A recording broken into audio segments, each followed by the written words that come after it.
Now addressing cameras, let's listen in. Thank you, John. I'm sorry, not just an inconvenience, but I'm sorry for the reason I've delayed coming out to speak to you. I initially was going to talk about the economy, but all of you have been watching what I've been watching. At this hour, our democracy is under an unprecedented assault, unlike anything we've seen in modern times. An assault on the citadel of liberty, the Capitol itself. An assault on the people's representatives, on the Capitol Hill police, sworn to protect them, on the public servants who work at the heart of our republic. An assault on the rule of law like few times we've ever seen it. An assault on the most sacred of American undertakings, the doing of the people's business. Let me be very clear. The scenes of chaos at the Capitol do not reflect a true America, do not represent who we are. What we're seeing are a small number of extremists dedicated to lawlessness. This is not dissent. It's disorder. It's chaos. It borders on sedition. And it must end now. I call on this mob to pull back and allow the work of democracy to go forward. You've heard me say before in different contexts, the words of a president matter, no matter how good or bad that president is. At their best, the words of a president can inspire. At their worst, they can incite.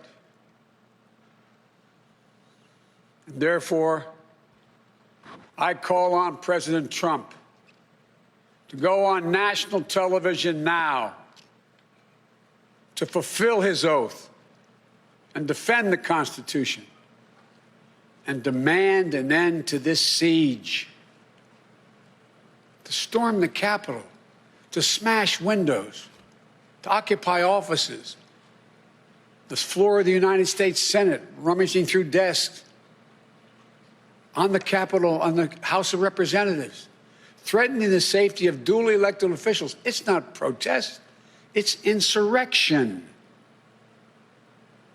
The world's watching.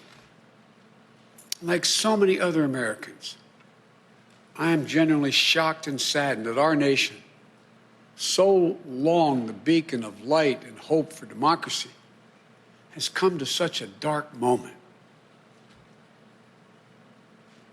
Through war and strife, America's endured much.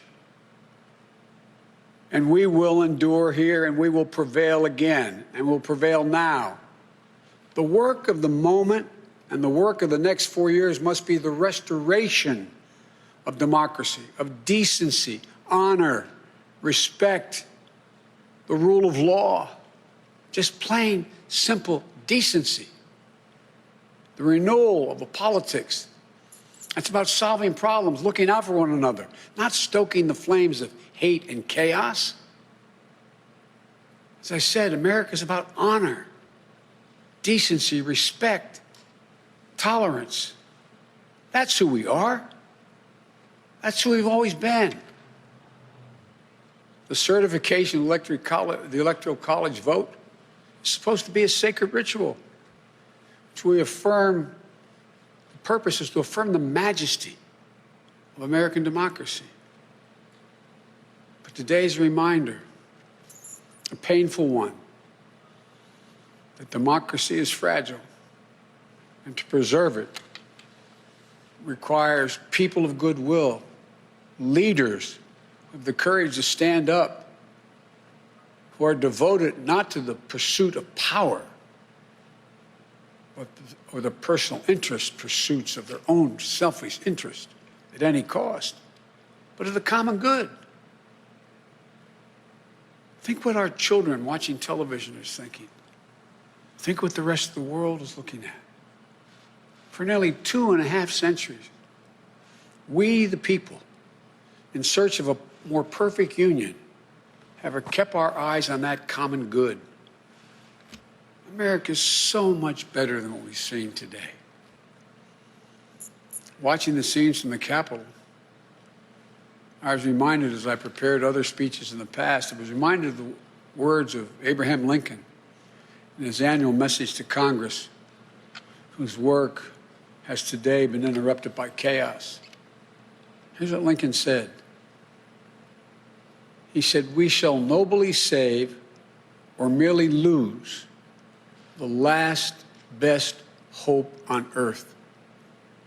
Went on to say, "The way is plain, peaceful, generous, just. A way which, if followed, the world will forever applaud and God must forever bless." The way is plain here, too. That's who we are. It's the way of democracy, of respect, of decency, of honor, and commitment as patriots to this nation. Notwithstanding what I saw today and we're seeing today, I remain optimistic about the incredible opportunities. There has never been anything we can't do when we do it together. And this god-awful display today is bringing home to every Republican and Democrat and Independent in the nation that we must step up. This is the United States of America. There's never, ever, ever, ever, ever been a thing we've tried to do that we've done it together. We've not been able to do it. So, President Trump, step up. May God bless America. And may God protect our troops and all those folks at the Capitol who are trying to preserve order. Thank you, and I'm sorry to have kept you waiting. The words of a president there from the president-elect.